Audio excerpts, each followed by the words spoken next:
Good morning to all my students.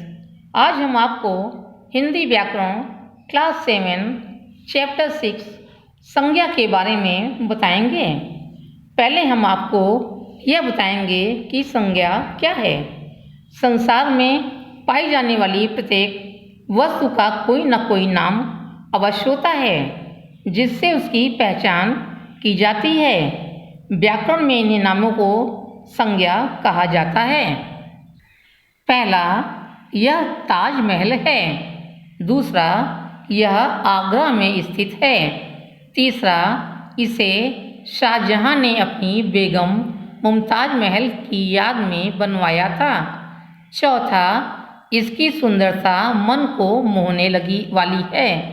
पांचवा, लोग देश विदेश से इसे देखने आते हैं।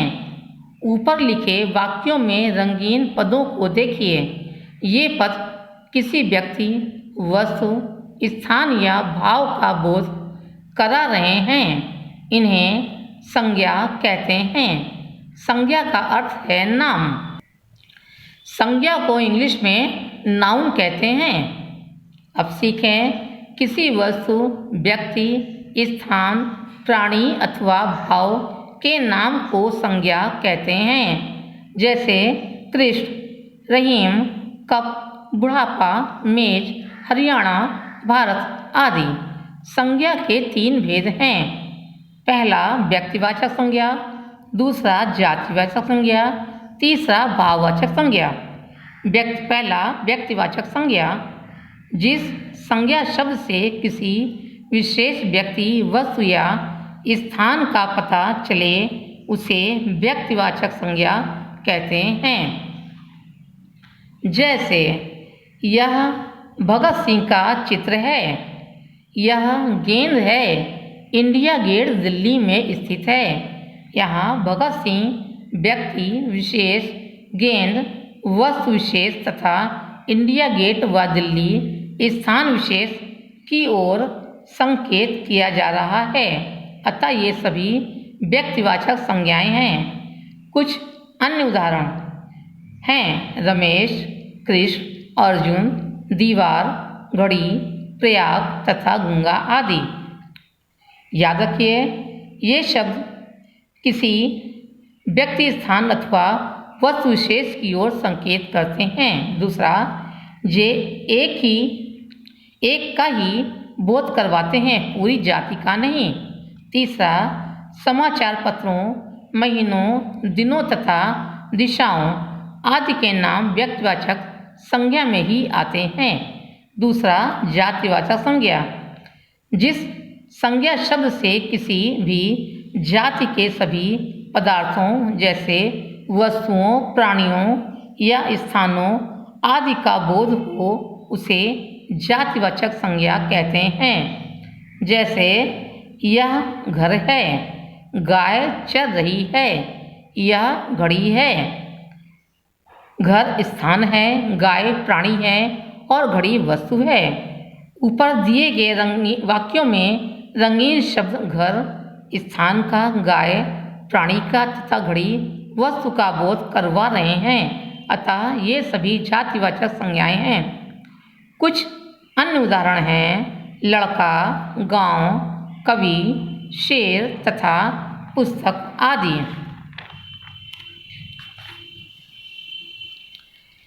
याद रखें, पहला, ये शब्द पूरी जाति की सूचना देते हैं, एक व्यक्ति, एक स्थान या एक वस्तु आदि की नहीं। दूसरा, इस प्रकार की संज्ञाओं में वस्तुओं, घड़ी, पुस्तक, पशु पक्षियों, हिरण, कोयल, धातुओं, सोना चांदी तथा शहर, गांव, दिल्ली, कुंभवास आदि स्थानवाची शब्द आते हैं। तीसरा, जनता, भीड़ जैसे समूहवाची शब्द भी इसी में आते हैं। भाववाचक संज्ञा, जिस संज्ञा शब्द से किसी गुण, दोष, भाव अथवा अवस्था आदि का पता चलता है उसे भाववाचक संज्ञा कहते हैं। जैसे गन्ने में मिठास है, बेईमानी कभी मत करो, बुढ़ापे में शरीर दुर्बल हो जाता है। ऊपर दिए गए वाक्यों में रंगीन शब्द मिठास गुण का, बेईमानी दोष का तथा बुढ़ापा अवस्था का बोध करवा रहे हैं, अतः ये सभी भाववाचक संज्ञाएं हैं। कुछ अन्य उदाहरण हैं खटास, हरियाली, ईमानदारी तथा बचपन आदि। याद रखें, पहला, भाववाचक संज्ञाओं को केवल अनुभव किया जा सकता है। दूसरा, कुछ संज्ञाएं मूल रूप में ही भाववाचक होती हैं, जैसे क्षमा, सत्य, सुख, घृणा आदि। तीसरा, भाववाचक संज्ञा बहुवचन में आने पर जातिवाचक संज्ञा का रूप धारण कर लेती है, जैसे भाववाचक संज्ञा से जातिवाचक संज्ञा, बुराई बुराइयों, प्रार्थना प्रार्थनाएं।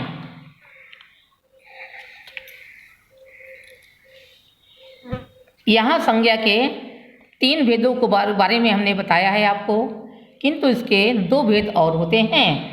पहला, चौथा, समुदायवाचक संज्ञा और द्रव्यवाचक संज्ञा। आइए अब हम अभ्यास कार्य करते हैं। पहला, नीचे लिखे वाक्यों को सही विकल्प से पूरा कीजिए। पहला, किसी व्यक्ति, वस्तु, स्थान या भाव के नाम को डैश कहते हैं, संज्ञा। दूसरा, जिस संज्ञा शब्द से किसी भी जाति के पदार्थों जैसे वस्तुओं, प्राणियों या स्थानों आदि का बोध हो उसे जातिवाचक संज्ञा कहते हैं। दूसरा, नीचे लिखे वाक्यों में से संज्ञा शब्द चुनकर सामने दिए गए रिक्त स्थानों में लिखिए। नदी, पहला, नदी बहती है, नदी, नदी शब्द संज्ञा है। दूसरा, माँ रामायण पढ़ती हैं, माँ और रामायण दोनों ही शब्द संज्ञा है। तीसरा, अध्यापिका पढ़ाती हैं, अध्यापिका। गन्ने में मिठास है, गन्ने। हिमांशु ने पुस्तक लिखी है, हिमांशु और पुस्तक। छठवां, फूलों पर तितलियां बैठी हैं, फूलों और तितलियां। तीसरा, नीचे लिखे वाक्यों में आए रंगीन शब्दों से संज्ञा भेद बताइए। वाक्य भेद, पहला, नदी बहती है, इसमें नदी शब्द जातिवाचक संज्ञा है। दूसरा, माँ रामायण पढ़ती हैं, रामायण शब्द व्यक्तिवाचक संज्ञा है। तीसरा, अध्यापिका पढ़ती है, यह शब्द जातिवाचक संज्ञा है। दूसरा, नीचे दी गई भाववाचक संज्ञाओं का वाक्यों में प्रयोग कीजिए। खटास, दही में खटास बहुत अधिक है। बचपन, माधव बचपन में बहुत चंचल था। इस चैप्टर के प्रश्नोत्तर की फोटो आपको होमवर्क में दे दी जाएगी। आज की कक्षा में बस इतना ही। धन्यवाद।